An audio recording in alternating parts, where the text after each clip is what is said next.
आज की इस वीडियो में हम जानने वाले हैं कि बेटियां किस घर में जन्म लेती है।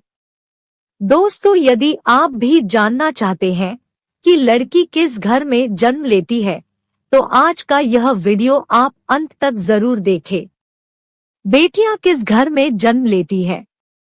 दोस्तों, कहते हैं कि बेटे भाग्य से होते हैं और बेटियां सौभाग्य से। यह कहना एकदम सही है। बेटियों से घर की रौनक अलग होती है। कहा जाता है कि जिस घर में बेटी का जन्म होता है वो घर स्वर्ग के समान होता है, क्योंकि बेटा तो केवल एक कुल को रोशन करता है, लेकिन बेटियां दो कुलों को रोशन करती हैं। अपने सास ससुर के लिए भी बेटे से बढ़कर करती है बेटियां। आपको बता दें कि गया जी में बेटियां भी अपने पिता के नाम का पिंड दान कर सकती हैं। वहीं अगर ससुराल पक्ष में कोई पुरुष नहीं है तो इस स्थिति में बहू भी पिंड दान कर सकती है। रामायण के अनुसार दशरथ जी का पिंड दान गया जी में सीता माता जी द्वारा ही किया गया था। दोस्तों, वो बहुत किस्मत वाले होते हैं जिनके घर एक बेटी जन्म लेती है। वहीं वो प्रबल किस्मत के होते हैं जिनके घर एक से ज्यादा बेटियां होती हैं। शायद यही कारण है कि बेटियों को लक्ष्मी कहा गया है।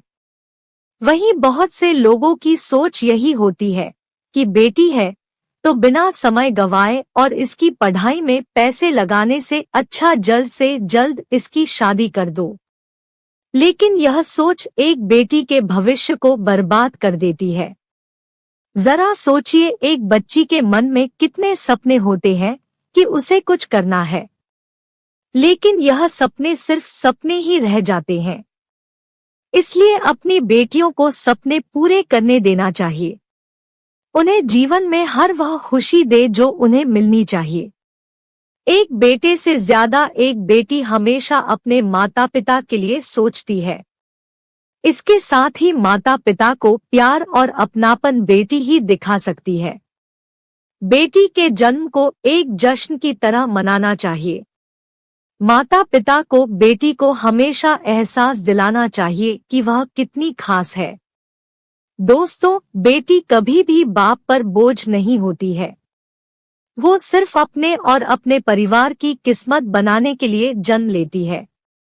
एक कथा की माने तो एक बार दो दोस्त लंबे समय के बाद एक दूसरे से मिले। एक दोस्त ने दूसरे दोस्त से उसके हाल पूछे तो जवाब में उसने कहा कि मेरे हाल तो एकदम बढ़िया है, और हो भी क्यों न मेरे दो बेटे जो है। तभी वो अपने दोस्त से पूछता है कि तेरे घर में कितने बच्चे हैं। दोस्त खुशी के साथ बताता है कि मेरे घर में दो बेटियां हैं। उसका दोस्त भगवान का शुक्रिया अदा करते हुए कहने लगा कि धन्य है उसके घर बेटियां नहीं है। यह सुनकर बेटियों के पिता की आंखों में आंसू आ गए। तभी उसकी बेटी पिता के मित्र से कहती है कि अंकल, भगवान हमेशा भाग्यवान लोगों को ही बेटी देता है, कभी गरीब को बेटी के रूप में माता लक्ष्मी नहीं देता। दोस्तों, भगवान उसी को पुत्री का सुख देता है जिसके अंदर पालने की सामर्थ्यता होती है, जो गरीब होकर भी अपनी बेटी को पाल सकता हो। एक बार स्वामी विवेकानंद वैष्णो देवी की सीढ़ियां चढ़ रहे थे। बगल से एक किसान अपनी बेटी को कंधे पर बिठाए चढ़ाई चढ़ रहा था। तभी स्वामी विवेकानंद ने कहा कि बाबा, आपकी बेटी का बोझा आपको लग रहा होगा, इसको मैं उठा लेता हूँ और माता वैष्णो के दरबार तक लिए चलता हूँ। तब किसान ने स्वामी विवेकानंद से कहा कि बेटी कभी भी बाप के कंधे पर बोझ नहीं होती। बेटियां अगर बाप के कंधे पर हो तो वो हर बोझ को हल्का कर देती हैं। दोस्तों, बेटियां कभी भी धन की भूखी नहीं होती है, वो सिर्फ मान और सम्मान की भूखी होती है। अब सोचने वाली बात है कि कौन से कर्म के बाद किस घर लड़की जन्म लेती है और उनके घर के लिए लक्ष्मी का रूप साबित होती है।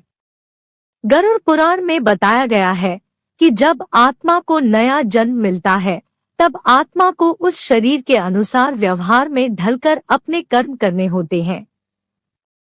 शरीर के जरिए कर्म करके ही एक आत्मा अपने जन्म के उद्देश्य को सार्थक भी बना सकती है और निरार्थक भी।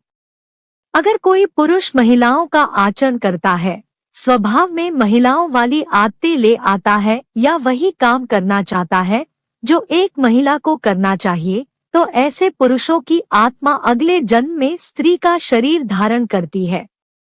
वहीं गरुड़ पुराण में बताया गया है कि यदि कोई व्यक्ति मृत्यु के अंतिम क्षण में किसी स्त्री को याद करते हुए प्राण त्यागता है, तो वो अगले जन्म में स्त्री के रूप में जन्म लेता है।